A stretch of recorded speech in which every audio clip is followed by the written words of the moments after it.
What's up everyone, Joseph here. In this video, we're going to take a look at the grammar that is on page 61 of the book. That's page 61 on unit 9 of the second book. Conditional sentences with if clauses. So, take a look at this. If you learn English, you will have more opportunities. So, if you learn English, this is a possible situation, okay? If you learn English, it's a situation that is possible. You will have more opportunities. And this is a consequence. This is a consequence of this situation. If this situation happens, then this situation will occur. This is a consequence of this situation.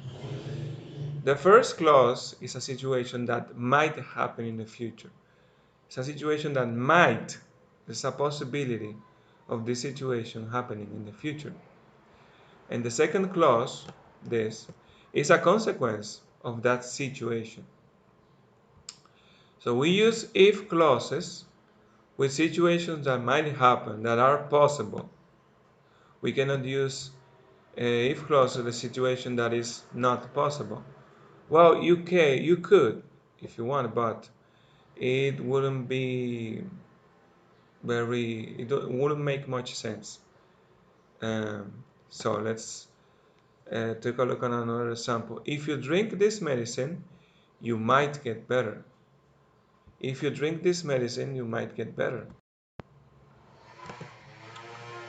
And you may not finish this homework if you start later. Oh, sorry, I forgot to paint this part green. So let's see it again. If you drink this medicine, you might get better. If you drink this medicine in the future, in 2 or 3 minutes or in 30 seconds, either way is the future. If you drink this medicine, you might get better. It's a consequence of you doing this, this situation. You might get better. You may not finish your homework if you start later. In this case, the possible situation is later, after the consequence.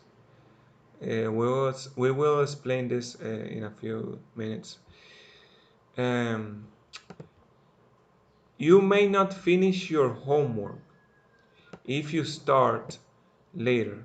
The consequence that might happen, you may not finish your homework if you start later. This is the situation. So if clauses don't have a meaning by themselves because they need a main clause. For example, if I get enough money, we will have a party. So if you say this, we will have a party. We will have a party. It makes sense. It's a sentence that makes sense. It's logical. But here, if I get enough money, this sentence alone doesn't mean anything. If I get enough money, what? If I get enough money, what? You need a consequence. It's like I said here. Don't have meaning by themselves. They alone don't have any meaning. You need this. You need the main clause for this to make sense. So we can say this in a different order. You use a comma if the if clause is before. So take a look at this. You will have more opportunities if you learn English. Here, the consequence is first, and then is the possible situation. You see, there is no comma here. But if you use the if clause first, then you have to use a comma. You see, there is a comma, and then there is the consequence after the if sentence. You may notice a trend with clauses. It's usually like this. And if the subordinate clause is at the beginning, then you need a comma. But if the subordinate clause is at the end, then you don't need a comma. So the structure. So this is the most typical structure used with possible future situations and consequences. If subject plus verb plus complement, then you may add another sentence, subject, will or won't, then the verb, then the complement. Or the other way around, the main sentence, the consequence first, and then the if sentence, the possible situation. So if you eat candy, you will gain weight. If the subject, the verb, the complement candy in this case, comma, then the subject, will in this case, verb, and the complement. And here it's the same sentence but the other way around with the consequence first. And of course, no comma. Here we need a comma like we said. So we can also use may and might as consequence to show that the consequence is less likely. When there is there is fewer chance that something happen, then you can use may or might. And so it's less likely, it's less possible for it to happen. Let's see the structure. It's the same structure for the if clause, and then the subject, may or might, and then the verb, and then the complement. I guess you could add here not. Let's add not here. So this looks better. And if you eat candy, you might gain weight. You might gain weight if you eat candy. As you can see, this is something that is less likely, less possible than if you use will. If you use will, you are expressing more possibility. You are saying that it is more plausible. But if you use might, there's less possibility. Or if you use may, they have similar meanings. So use will be able to for a consequence that is a possibility, but is not certain. For example, if plus subject plus verb, the same structure for the if, and then you use subject, will be able to, then the verb, then the complement.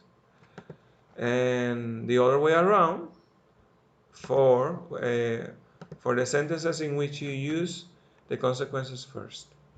If you save some money, you will be able to travel. You are saying that it is like a good possibility that you can travel, but it is not certain. That is something that you will be able to do. That is a possibility, that it will be a possibility for you in the future. But no, it's not that something that will happen. There's not a 100, it's not 100% certain. But of course, because of course, if you save some money, you will be able to travel. But does that mean that you will travel? No, it doesn't mean that you will travel. That you will be able to travel, that you will have the possibility. But what if you don't want to travel? You have the money, but you don't want to travel then. You see, that's what we mean with that is something that is possible, but it's not certain. And of course, the other way around here.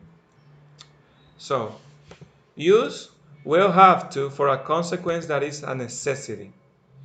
For example, the same structure here, and then you use subject, will have to, plus the verb plus the complement. For example, this is for necessity. If you travel abroad, you will have to get a visa. So this is a necessity. This is something that is necessary. You have to get a visa if you travel abroad, if you travel to another country. And this is the other way around, of course. Note, You can't use will can. Instead, use will be able to. This is not correct. If you get a job, you will can. No, this is not correct. As you can see, we are using two modals here.